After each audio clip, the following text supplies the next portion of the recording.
Dear friends, ഇന്ന് കുറച്ച് kitchen ടിപ്സാണ് കേട്ടോ. അപ്പോൾ ചെറുനാരങ്ങ നമ്മൾ വാങ്ങിച്ചു കഴിഞ്ഞാൽ അതെങ്ങനെയാണ് സൂക്ഷിക്കണമെന്ന് പറയാം. അപ്പോൾ പല മെത്തേഡിലും ചെറുനാരങ്ങ നമുക്ക് സൂക്ഷിക്കാം. അപ്പോൾ അതിലൊരു മെത്തേഡാണ് ഞാൻ പറയുന്നത്. ചെറുനാരങ്ങ നല്ലോണം വാഷ് ചെയ്തെടുത്ത് നല്ല കോട്ടൺ തുണി വെച്ച് തുടച്ച് ഒന്ന് പരത്തി വീണ്ടും കോട്ടൺ തുണി കൊണ്ട് തന്നെ നന്നായി തുടച്ച് ഒട്ടും ജലാംശം ഇല്ലാണ്ടാക്കിയതിന് ശേഷം നമുക്കിത് പൊതിയണം. അപ്പോൾ ഓരോന്നും ഓരോ ന്യൂസ് പേപ്പറിൻ്റെ കുറച്ച് വലിയ പീസ് എടുത്ത് ഫുള്ളായി പൊതിയണം. ഫുള്ളായി പൊതിഞ്ഞ് നമുക്കത് ഒരു സിപ്പ് ലോക്കിലോ അല്ലെങ്കിൽ ഒരു സാധാരണ പ്ലാസ്റ്റിക് കവറിലോ ഓരോന്നായിട്ട് പൊതിഞ്ഞ് സൂക്ഷിച്ച് എടുത്ത് വെച്ചാൽ മതി. ഫ്രിഡ്ജിൽ വെച്ചാൽ മതി. അപ്പോൾ ഓരോ കവറിലാക്കാം. ഞാനിതൊക്കെ ഓരോ കവറിലാക്കണു. കവറിലാക്കി കെട്ടി എയർ ടൈറ്റായിട്ട് കെട്ടണം. എയർ ടൈറ്റായിട്ട് കെട്ടിയിട്ട് സിപ്പ് ലോക്കാണെങ്കിൽ നമുക്ക് എയർ ടൈറ്റ് ആവുമല്ലോ. അപ്പോൾ ഇതിൽ എയർ ടൈറ്റായിട്ട് ഇരിക്കാൻ വേണ്ടി നമ്മൾ കവറ് കെട്ടിയിട്ടിട്ട് നമുക്ക് ഫ്രിഡ്ജിൽ സ്റ്റോർ ചെയ്യാവുന്നതാണ്. എപ്പോൾ എടുക്കുമ്പോഴും നമ്മൾ ഇതേമാതിരി തന്നെ കവറ് എപ്പോഴും എയർ ടൈറ്റായിട്ട് കെട്ടാൻ ശ്രദ്ധിക്കണം.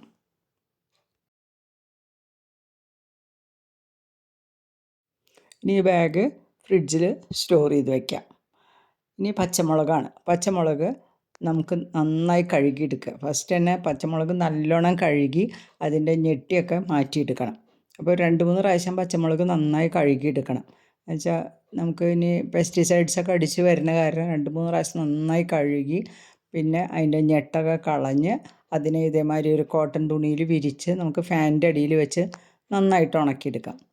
ജസ്റ്റ് വെള്ളമൊക്കെ നല്ലോണം വാർന്നു കഴിഞ്ഞതിന് ശേഷം വീണ്ടും നമുക്കൊരു ടിഷ്യൂ പേപ്പർ വെച്ച് വീണ്ടും നന്നായി തുടയ്ക്കണം. ഒട്ടും ജലാംശം ഇല്ലാതെ നമ്മുടെ പച്ചമുളക് നല്ലോണം തുടച്ചെടുക്കണം. എന്നിട്ട് വേണം നമുക്കത് സ്റ്റോർ ചെയ്യാൻ വയ്ക്കാൻ. അപ്പോൾ ഞാനിത് ടിഷ്യൂ പേപ്പർ വെച്ച് വീണ്ടും തുടയ്ക്കുകയാണ്.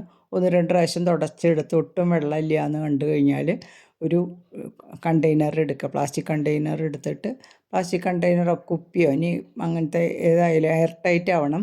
അതിൽ ഒരു ടിഷ്യൂ പേപ്പർ വെച്ച് അതിലേക്ക് പച്ചമുളകൊക്കെ ഇട്ട് നമുക്ക് എയർ ടൈറ്റായിട്ട് അടച്ച് ഫ്രിഡ്ജിൽ സൂക്ഷിക്കാവുന്നതാണ്. കുറേ നാൾ കേടുകൂടാതെ ഇങ്ങനെ പച്ചമുളക് നമുക്ക് സൂക്ഷിച്ച് എടുത്തു വയ്ക്കാവുന്നതാണ്. പച്ചമുളകൊക്കെ നല്ല കണ്ടെയ്നറിലാക്കി ഇനി അതിൻ്റെ മുകളിലൊരു ടിഷ്യൂം കൂടെ ഇട്ട് കൊടുത്ത് അടച്ച് നല്ലോണം എയർ ടൈറ്റായിട്ട് അടച്ച് നമ്മൾ എടുക്കുമ്പോഴും അതൊക്കെ ശ്രദ്ധിക്കണം കേട്ടോ. വീണ്ടും ടിഷ്യൂ പേപ്പർ വയ്ക്കാനും അടച്ച് ഫ്രിഡ്ജിൽ നമുക്ക് സൂക്ഷിച്ച് വയ്ക്കാം. ഇനി അടുത്ത ടിപ്പ്, നമ്മളുടെ ബിരിയാണി റൈസ് ഉണ്ടല്ലോ. ബിരിയാണി റൈസ് നമുക്ക് സ്റ്റോർ ചെയ്ത് വെക്കുമ്പോൾ പാത്രത്തിൽ 4-5 ഗ്രാമ്പു ഇട്ടിട്ട് എപ്പോഴും അടച്ചു വെക്കണം. അപ്പോൾ കേടുവരില്ല. പിന്നെ അത് ഉണ്ടാക്കുമ്പോൾ വളരെ നല്ല സ്മെല്ല് കിട്ടാനും വളരെ നല്ലതാണ്. ഇനി നെക്സ്റ്റായിട്ട് ഞാൻ പറയണത് നമ്മുടെ ബീട്രൂട്ട് കുറേ ദിവസം ഫ്രിഡ്ജിലിരിക്കുമ്പോൾ ചുരുങ്ങി ആകെ വെള്ളമൊക്കെ പോയമായിരിക്കും. അപ്പോൾ അതിന് വേണ്ടി വെള്ളത്തിലിട്ട് വയ്ക്കുക. ഒരു അരമണിക്കൂർ വെള്ളത്തിലിട്ട് വെച്ചാൽ ഫ്രഷ് ആയിട്ടിരിക്കും. പീൽ ചെയ്യാൻ എളുപ്പമാണ്.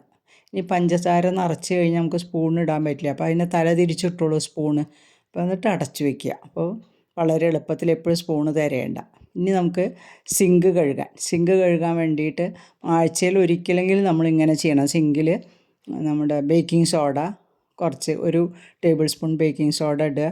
അതിന് ശേഷം വിനിഗർ കുറച്ച് ഒഴിക്കുക. ഒരു 2-3 ടേബിൾ സ്പൂൺ വിനിഗർ ഒഴിച്ച് നല്ല ചൂടുവെള്ളം നമ്മളുടെ സിങ്കിൽ ഒഴിച്ചു കൊടുക്കണം. അപ്പോൾ സിങ്ക് നല്ല നീറ്റാവുകയും ചെയ്യും. ബാഡ് സ്മെല്ലൊന്നും ഉണ്ടാവില്ല. നല്ല ബാക്ടീരിയ അതും ഇതൊക്കെ ചത്തുപോകും. അപ്പോൾ ഇതൊന്ന് ട്രൈ ചെയ്ത് നോക്കൂ.